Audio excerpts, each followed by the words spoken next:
नमस्कार,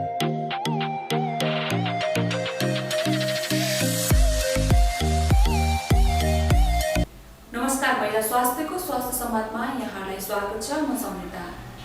नेपालमा पछिल्लो समय कोरोना संक्रमित संख्यामा कमी आए तापनि कोरोना मुक्त भएका व्यक्तिहरूमा पोस्ट कोभिडको समस्या देखिरहेको छ। के हो त पोस्ट कोभिड र यसको जोखिम कस्ता कस्ता व्यक्तिहरूलाई हुन्छ त? यिनी विषयमा प्रेरित भएर आज हामी ब्रुक्टस अस्पतालमा कार्यरत छाती रोग विशेषज्ञ डाक्टर नवीन कुमार मिश्रसँग कुराकानी गर्दैछौँ। आउनुहोस् डाक्टरलाई कार्यक्रममा स्वागत गरौँ। जस्तो डाक्टर साहब, अब नेपालमा कोरोना संक्रमण बढेसँगै अहिले पोस्ट कोभिडको समस्या पनि देखिरहेको छ। खासमा पोस्ट कोभिड भन्नाले चाहिँ हामीले कसरी बुझ्ने यसलाई? सर्वप्रथम त हामी के बुझ्नुपर्छ भने नामबाटै स्पष्ट हुन्छ। पोस्ट भनेको पछाडि होइन, अनि कोभिड पछाडि हुने लक्षणहरूलाई पोस्ट कोभिड भन्यो। कोभिडको लक्षणहरू त हामी सबैलाई थाहै छ होइन। रुगाखोकी लाग्ने, सास फेर्न गाह्रो हुने, त्यसपछि थकान लाग्ने होइन। त्यस पछाडि हजुरको के हुन्छ भन्दाखेरि जिउ हात गलेर जाने, ज्वरो आउने, कसैलाई टेस्ट नआउने होइन, विभिन्न लक्षणहरू छन्। अब यो लक्षणहरू युजुअली 3 हप्तासम्म रिकभर भएर जान्छ म्याक्सिमम बिरामीमा। बाँकी केही प्रतिशतमा चाहिँ यो 4 हप्ताभन्दा लामो गयो भने पोस्ट कोभिड भनिन्छ। यो लक्षणहरू पर्सिस्टेन्ट भइरह्यो भने पोस्ट कोभिड 4 हप्ताभन्दा माथि। अब यसमै 12 हप्ताभन्दा माथिसम्म पनि रहिरह्यो भने यसलाई लङ कोभिड भनिन्छ। त्यो पनि पोस्ट कोभिडकै पार्ट हो। त्यसमा पनि के हेरियो भन्दाखेरि केही व्यक्तिमा एकदम मिनिमल पर्सेन्टेजमा चाहिँ 5 महिनादेखि 12 महिनासम्म पनि लक्षण रहिरहन्छ। यो जस्तो प्रमुख लक्षण के हो भने पोस्ट कोभिडको भन्दाखेरि एकदम थकान लाग्ने, जिउ गलेर गएको, केही गर्न नसक्ने, एनर्जी, लस अफ एनर्जी त्यो हुने। त्यस पछाडि त्यो चाहिँ अध्ययनहरूले चाहिँ अब 40 देखि 80% त्यस्तो जिउ गलेर जाने होइन, पुरै थकित हुने देखिन्छ भने त्यसको दोस्रो लक्षण भनेको चाहिँ सास फेर्न गाह्रो हुने। त्यो पनि 70% 30 देखि 70% देखिएको छ विभिन्न अध्ययनहरूले देखिएको। तेस्रोमा भनेको रुगाखोकी लाग्ने होइन। त्यस पछाडि चाहिँ टेस्ट नआउने, त्यस पछाडि मानसिक डिप्रेसनहरू होइन, डिप्रेसन एन्जाइटीहरू हुने। त्यो चाहिँ 30% को हाराहारीमा 20 देखि 30% जनसङ्ख्या त्यो कोभिड भएको बिरामीहरूमा देखिन्छ। त्यो बाहेक पनि जस्तै मुटुको चाल एकदम छिटो छिटो मुटु धड्किनु होइन, पाल्पिटेसन, वा मुटुको चाल गडबड हुनु, रेगुलर नहुनु त्यस्तो। त्यस पछाडि जिउ हात गरेर जानु, हात दुख्नु, जिउ दुख्नु होइन, गरेर जानु, यो सबै लक्षणहरू, वा निन्द्रामा समस्या हुनु भन्नेको लक्षणहरू चाहिँ यो देखिरहन्छ। 4 हप्ताभन्दा माथि देखिरह्यो भने यसलाई पोस्ट कोभिड भनेर बुझिन्छ। जस्तो हाम्रो यस अस्पतालमा चाहिँ पोस्ट कोभिडका कस्ता कस्ता समस्याहरू लिएर बिरामीहरू आइराख्नु भएको छ? सर्वप्रथम त म फोक्सो रोग विशेषज्ञ भएको कारणले यहाँ आउने भनेको खोकी लाग्ने होइन, र सास प्रश्वासमा दिक्कत हुने, सास फेर्न गाह्रो हुने, बाथरुम जाँदा वा कुनै बल प्रयोग गर्ने एक्टिभिटिज गर्नु पर्यो भने उनीहरूलाई सर्टनेस अफ ब्रेथ हुन्छ, अर्थात् सास लिन गाह्रो हुने भन्ने आउँछन्। अर्को कमन कम्प्लेन भनेको चाहिँ अलिकति मुटु धड्कन धेरै छिटो छिटो भयो भन्ने हुन्छ, र खोकी आइराखेकै छ भन्नुहुन्छ। यो प्रमुख कारणहरू चाहिँ यिनै हुन्। त्यस पछाडि केहीमा चाहिँ डिप्रेसनको लक्षणहरू पनि लिएर आउनुहुन्छ, जुन कि स्पेसली उता हामी साइकियाट्रिस्टतिर पठाइदिन्छौँ। जस्तो यस्ता लक्षणहरू चाहिँ त्यो कोभिडकै सङ्क्रमणले गर्दाखेरि भएको हो या व्यक्तिको सोचले गर्दाखेरि भएको हो? सर्वप्रथम त कोभिड वा कुनै रोग व्यक्तिको आफ्नो विल पावर यदि स्ट्रङ छ भने यस्ता लक्षणहरू आउँदैन होइन, चान्सेस कम हुन्छ। तर कोभिडले गर्दा पनि यो लक्षणहरू एकदमै देखियो। म्याक्सिमम स्टडिजहरूमा चाहिँ यो फ्रिक्वेन्टली यो लक्षणहरू देखेको कारणले चाहिँ कोभिडले नै गर्दा भएको बुझिन्छ। नभए त अरू रोगहरूले गर्दा पनि त धेरै रोगहरू छन्, सबैमा त मानसिक डिप्रेसन वा एन्जाइटीहरू त देखा पर्दैन। त्यो भएर चाहिँ कोभिडले गरेको भनेर अध्ययनहरू नै छन्। जस्तो हामीले यस्ता समस्याहरूलाई चाहिँ कतिको जटिलताका रूपमा लिने या अस्पताल नगएर पनि बिस्तारै ठिक हुन्छ भनेर घरमै बस्न सक्ने अवस्था के छ डाक्टर? यो अवस्थाहरू आत्तिहाल्नुपर्ने छैन, घरमै निको हुन्छ होइन, घरमै निको हुन्छ। तर हामीले चिकित्सकहरूले परामर्श दिएको त्यो चाहिँ गरिराख्नु पर्यो। जस्तै कि जीवनशैलीमा परिवर्तन, एक्सर्साइज चाहिँ जहिले पनि गर्नु पर्यो। चाहे तपाईँलाई कोभिड भए पनि नभए पनि एक्सर्साइज गर्नुभयो भने त्यो स्वास्थ्यको लागि राम्रो नै हो। र यसमा त झन् फोक्सोमा जाली बनिसकेको हुन्छ, फोक्सोले आफ्नो काम गर्न सकेको हुँदैन। त्यो भएर चाहिँ फोक्सोको एक्सर्साइजहरू जस्तै कि लामो सास लिने, केही बेर रोक्ने होइन, अनि छोड्ने, जति लामो रोक्न सकिन्छ त्यति राम्रो। त्यस पछाडि चाहिँ हात चाहिँ एउटा छातीमा एउटा पेटमाथि राखेर चाहिँ लामो सास तान्ने होइन, नाकबाट अनि बिस्तारै मुखबाट छोड्ने गर्ने होइन। त्यसपछि चाहिँ बिस्तारै यो हात खुट्टाको एक्सर्साइजहरू गर्नुपर्ने हुन्छ। एरोबिक एक्सर्साइजहरू हामी भन्छौँ, एक्टिभिटिजहरू आफ्नो गरिराख्नु पऱ्यो होइन। त्यस पछाडि अरू के इम्पोर्टेन्ट के छ भने कुनै पनि काम कन्टिन्युसली नगर्नुहोस्, ब्रेक गरेरै सानो सानो भागमा गर्नुभयो भने तपाईँले थकित महसुस हुँदैन र बडीले आफूलाई कन्डिसन गर्दै जान्छ, प्री कोभिडको स्टाटसमा कन्डिसन गर्दै जान्छ। त्यस पछाडि चाहिँ सोसियली इन्भल्भ हुनुहोस्। एक्लै हुनुभयो भने आफ्नो रोगको बारेमा मात्रै सोच्नुहुन्छ, त्यसले पनि मानसिक रोगहरूलाई बढावा दिन्छ।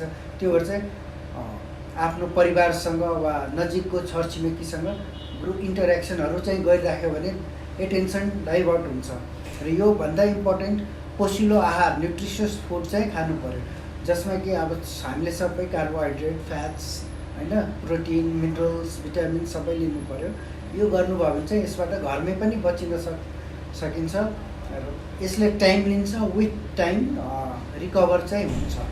डाक्टर जस्तो कोभिड भएका सम्पूर्ण बिरामीहरूलाई चाहिँ यो समस्या देखिन्छ भन्ने चाहिँ छैन होला है? छैन। मैले के भने म्याक्सिमम् 80 to 90% त यो अब 3 विकसम्मै निको भइहाल्छ नि त। बाँकी 10 to 20% मात्रै हो कि यो लामो समय जान्छ। लामो समय भन्नाले अब 5 महिनादेखि 12 महिनासम्म पनि जान सक्छ। अब सबैको यसको रिस्क फ्याक्टरहरू हुन्छ, जस्तै कि अब कसैको रोग एकदम सिभियर थियो, भेन्टिलेटरमै राख्नुपर्ने थियो होइन, फोक्सोको धेरै भागमा असर परेको थियो, त्यस्ता बिरामीहरू। त्यस पछाडि जसलाई दीर्घरोगीहरू हुनुहुन्छ, दमकै भनौँ, प्रेसर, सुगर वा पुरानो मृगौला सम्बन्धी रोगहरू भएको यदि बिरामी हुनुहुन्छ भने उहाँहरूमा पनि कम्प्लिकेसन हुने चान्सेस बढ्छ। तर यति भन्दै यदि माइल्ड सिम्टम भएकालाई पोस्ट कोभिड हुँदैन भन्ने छैन। माइल्ड सिम्टम भएकालाई पनि पोस्ट कोभिडका लक्षणहरू लामो समयसम्म देखिन सकिन्छ। जस्तो पोस्ट कोभिडको चाहिँ हामीले समयमै उपचार या केही गरेनौँ भने चाहिँ दीर्घकालीन असरहरू के कस्तो छन् डाक्टर साहब? अब दीर्घकालीन असर त यसलाई हामीले जस्तै अब तपाईँ बेड रिडन नै हुनुभयो भनौँ न, आफूलाई विल पावर बढाउनु भएन, एक्सर्साइजहरू गर्नु भएन भने लङले रिकभर गर्दैन। लङले रिकभर गरेन भने डिकन्डिसनिङ या अर्थात् शरीरले आफ्नो कामहरू गर्न छोड्दै जान्छ। तपाईँ बेड रिडन भएर त्यसको कम्प्लिकेसनहरू हुन्छ। जस्तै एउटा त कोभिडकै तपाईँको लक्षण के छ भन्दाखेरि रगत बाक्लो बनाउनु, रगत जम्नु, थ्रम्बोस हुनु होइन, त्यो गएर हृदयघात, मस्तिष्कघात हुने सम्भावना हुन्छ होइन। तपाईँ क्वालिटी अफ, सबभन्दा इम्पोर्टेन्ट के हो, क्वालिटी अफ लाइफ। तपाईँले आफ्नो काम आफैले क्यारी आउट गर्न सक्नु भएन भने डिपेन्डेन्ट हुनु पऱ्यो नि त अरूमाथि डिपेन्डेन्ट भयो भने अब आयको हिसाबले हेर्दा पनि अब एकजना मान्छे घरको पारिवारिक सदस्य भनौँ न, उहाँकै स्याहार सुसारमा लाग्यो भने कमाएर ल्याउने मान्छे त घट्यो, कसले काम गर्ने बाहिर, अर्थात् सबै असर पर्छ। त्यो भएर चाहिँ एक्टिभिटिज, एक्सर्साइजहरू चाहिँ गरिराख्नुपर्छ रिकभर गर्नलाई। गर्नु भएन भने विभिन्न कम्प्लिकेसनहरू। अर्को मैले त अघि क्लट थ्रम्बसको बारेमा मात्रै भने होइन, हृदयघात, मस्तिष्कघातहरू गर्न सक्ने। यो फोक्सोमा पनि रगत जम्ने हुन्छ। त्यो बाहेक चाहिँ इन्डोक्रिन समस्याहरू जस्तै डायबिटिज, सुगर बढेको पनि धेरै आउँछन्। थाइरोइड, तत्कालीन थाइरोइड पनि बढेको हुन्छ है, थाइरोइडाइटिस लिएर आउँछन्। थाइरोइडको समस्या, सुगरको समस्याहरू भएको हुन्छ। यो पोस्ट कोभिडमा मात्रै होइन कि कोभिडको बेलामा पनि हुन्छ। अब के अध्ययनहरूले के पनि देखाएको छ भन्दाखेरि जुन पेन्क्रियाजमा बिटा सेल हुन्छ हाम्रो इन्सुलिन सेक्रेट गर्ने, त्यो बिटा सेलमा पनि एस रिसेप्टर, जसमा यो कोरोना भाइरस बाइन्ड गर्छ, त्यहाँ पनि हुन्छ। फोक्सोमा मात्रै होइन कि इन्सुलिन सेक्रेटिङ जुन बिटा सेल्स हुन्छ त्यसमा पनि एस रिसेप्टर हुन्छ। त्यहाँ बाइन्ड गरेर चाहिँ इन्सुलिनको सेक्रेसनलाई यसले अल्टर गरेको हुन्छ, जसले गर्दाखेरि धेरै बिरामीमा सुन्नुहुन्छ सुगर त एकदम कन्ट्रोलै भएन, पहिला सुगर थिएन वा सुगर भए पनि औषधि खाएर कन्ट्रोल थियो, तर अहिले त सुगरै कन्ट्रोल भएन। एउटा प्रमुख कारण चाहिँ यो भाइरसले नै गर्दाखेरि हुने हो। अर्को चाहिँ जुन हामीले स्टेरोइडहरू पनि युज गरेका छौँ त्यसले पनि बढाउने हो। तेस्रो भनेको पेसेन्ट त एक्टिभिटिज भएन होइन, एक्सर्साइज भएन, त्यसले गर्दा पनि बढ्ने हो। अर्थात् यो पुरै शरीरको विभिन्न अङ्गहरूलाई, मेटाबोलिक, इन्डोक्रिनदेखि लिएर कार्डियक, लङ्स सबैलाई असर पार्छ यसले। जस्तो महिलाहरूको प्रजनन स्वास्थ्यमा कोभिडले केही असर पार्ने देखिएको छ डाक्टर साहब? अहिले महिलामा त्यस्तो देखिएको, महिला स्पेसिफिकलीलाई कुनै कम्प्लिकेसन बढी भएको भनेर देखिएको छैन। जस्तो जस्तो अब अन्तमा चाहिँ हामीले पोस्ट कोभिडबाट जोगिनका लागि खानपिनमा या अरू दैनिकीमा चाहिँ कसरी सुधार ल्याउन सक्छौँ के छ सबभन्दा इम्पोर्टेन्ट कुरै के हो तपाईँको आफ्नो विल पावर बढाउनु पऱ्यो एक अर्को भनेको अब के गर्ने भने एक्सर्साइज मैले अघि नै 2 थरीको एक्सर्साइज भने होइन लामो सास लिने अनि जति हुनसक्छ त्यति बेलासम्म रोक्ने 20 देखि 25 सेकेन्ड कम्तीमा तपाईँले रोक्न सक्नुभयो भने धेरै राम्रो हो अर्थात् त्यसले तपाईँको फोक्सोको क्षमता राम्रो छ भाइटल क्यापेसिटी राम्रो छ भन्ने बुझिन्छ र त्यस पछाडि बिस्तारै रिलिज गर्ने जस्तै भनौँ न हामीले सास लियो छोड्यो यसरी गर्नु भएन अनि hold it for few seconds होइन जति सक्नुहुन्छ म एकैचोटि भन्दिनँ कि 20 देखि 30 सेकेन्ड नै रोक्नुहोस् तपाईँ 10 सेकेन्ड सक्नुहुन्छ भने अहिले 10 सेकेन्ड रोक्नुहोस् फेरि बिस्तारै बढाउनुहोस् भोलि 15 सेकेन्ड होला 20 सेकेन्ड होला बढाउने अनि देन रिलिज इट स्लोली होइन त्यो गर्ने त्यसपछि पेट र हात र छातीमाथि हात राखेर सास लामो लिने छोड्ने होइन रिलिज गर्ने त्यो गऱ्यो भने पनि एक्सर्साइजहरू हुन्छ किनभने मांसपेशीहरूले पनि रिकन्डिसनिङ गर्नुपर्ने हुन्छ अब त्यसले गर्दाखेरि चाहिँ सजिलो हुन्छ त्यो बाहेक एरोबिक एक्सर्साइज यदि साइक्लिङ गर्न सक्नुहुन्छ घरकै एक्टिभिटिजहरू छ भने त्यो गर्ने तर बिस्तारै आफूलाई थकित नहुने गरी गर्नु पर्यो जस्तो अब अन्तमा चाहिँ के भन्न चाहन्छ हाम्रो पोस्ट कोभिड भएर कतिपयलाई आशंका पनि हुन्छ जस्तो लक्षण नभए पनि मलाई पनि लाभ भयो कि भन्ने जस्तो हुन्छ नि त्यस्तो अफवाह जस्तो होइन पोस्ट कोभिड भनेर डराउनु पर्दैन यो एकदमै पुरै नै पूर्ण रूपमै निको भएको म्याक्सिमममा अब 80-81% त कोभिड भएकै बिरामी लक्षणै थिएन केही होइन